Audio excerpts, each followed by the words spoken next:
Bonjour à tous. Eh bien, la semaine dernière, nous avons vu les manifestations cliniques de la maladie cœliaque. Et aujourd'hui, en fait, je vous propose que l'on s'attarde un peu plus sur la méthode diagnostique et surtout sur la prise en charge de cette pathologie. En théorie, en fait, le diagnostic de la maladie cœliaque sera posé si l'on visualise en faisant une scopie au niveau de l'analyse histologique, c'est-à-dire des cellules du petit intestin, et bien des anomalies avec des infiltrations de lymphocytes au niveau de l'épithélium et puis des cryptes qui sont un peu hyperplasiques.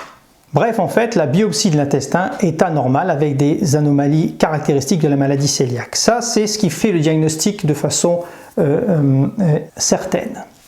Vous comprendrez bien que l'on ne va pas faire des scopies et des biopsies chez toutes les personnes chez qui on va suspecter la maladie cœliaque. C'est la raison pour laquelle, en fait, il y a une sorte de stratégie que les spécialistes ont mis en place et qui a été développée autour de la sérologie avec le dosage des auto-anticorps, dont le nom va apparaître en bas à l'écran, des anticorps antigliadine, IgG, du typage HLA, le HLA D2 et D8, et éventuellement un challenge au gluten pour vérifier la réponse sérologique au gluten. Donc avec cet ensemble de batteries d'examens, eh bien, on utilise un algorithme qui va nous orienter vers plus d'investigations et notamment faire une scopie avec une biopsie intestinale, mais parfois ça va nous permettre de l'éviter et suffira à fournir des arguments suffisants, notamment chez les enfants, pour poser le diagnostic de maladie cœliaque sans faire cette fameuse biopsie. À partir du moment où le diagnostic est posé, il faut traiter. Alors, vous le savez déjà, en fait, le traitement repose essentiellement sur un régime sans gluten, qui bien sûr nécessitera une prise en charge par un ou une nutritionniste ayant une expertise en fait particulière dans la maladie cœliaque. Sur le papier, cette diète particulière est essentiellement constituée d'un régime sans blé, sans orge, sans seigle, sans kamut qui est une espèce de blé, sans trical, un hybride entre le blé et le seigle. Et bien sûr, il va sans dire que ce régime doit être un régime strict. Initialement, on ne va pas recommander la consommation d'avoine, en tout cas pas jusqu'à ce que les transglutaminases soient normalisées ou tant que les symptômes sont toujours présents. Par la suite, il sera possible d'en consommer un petit peu. La réalité, c'est que le gluten, dans la vraie vie, est quasiment partout, et donc quasiment impossible à l'éviter.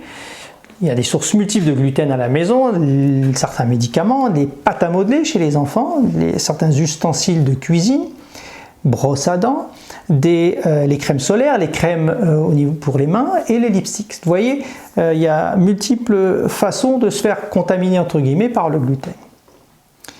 En fait, le régime recommandé est souvent contaminé par le gluten, on le sait maintenant, mais même ce qui est rassurant, c'est que même si la réponse à la consommation de gluten va varier d'un individu à l'autre, on sait quand même de manière générale qu'une consommation de moins de 10 à 20 mg par jour est sécuritaire pour le patient, la personne qui souffre de maladie cœliaque, en ce sens que cela ne va pas déclencher des réponses immunitaires de l'organisme. Donc, par exemple, on sait qu'on peut manger 18 morceaux de pain sans gluten, mais que ça va contenir quand même 10 mg de gluten sans entraîner une réaction au gluten de l'organisme. Alors, qu'est-ce que va faire le spécialiste pour savoir si le régime est efficace? Eh bien, il va, lors des visites subséquentes, suivre les auto-anticorps dont je vous ai parlé tout à l'heure, les transglutaminases, à 6 mois, puis à 1 an, et voir qu'ils sont en train de diminuer.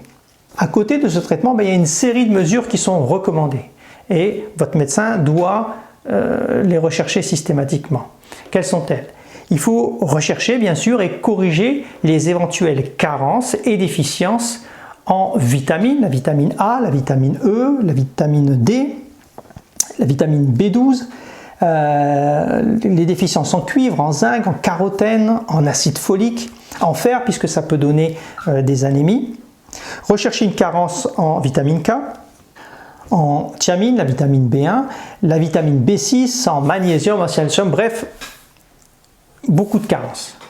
Il faut lutter contre la constipation parce que le régime, la diète sans gluten, eh bien, entraîne justement des constipations assez importantes. Il va falloir prévenir l'ostéopénie, c'est-à-dire l'appauvrissement de l'os, qui est dû en fait à une carence en vitamine D. Donc il faut faire de l'exercice, c'est ce qu'on conseille de faire, de prendre de la vitamine D, du calcium et régulièrement de refaire une ostéodensitométrie pour rechercher justement ces cas d'ostéoporose. Enfin, on va conseiller la vaccination contre le pneumocoque puisqu'il y a en fait un fonctionnement diminué de la rate qui va rendre ces personnes plus sensibles à certaines infections, notamment aux infections au pneumocoque qui sera responsable de pneumonie. Voilà, je crois qu'on a fait le tour, on a fini, en tout cas en ce qui me concerne, de parler de ce sujet. Juste avant de vous quitter, j'aimerais dire qu'il y a quand même de l'espoir dans la maladie cœliaque, avec actuellement à l'étude de nouveaux traitements, comme les transglutaminase 2 inhibiteurs, mais c'est en fait un traitement qui est en cours d'expérimentation. À la fin de cette vidéo, il va y avoir certaines ressources en ligne que vous pourrez consulter, qui pourront vous aider si vous êtes intéressé par ce sujet. Voilà, je vous dis merci de me suivre, je vous dis à très bientôt, bye bye.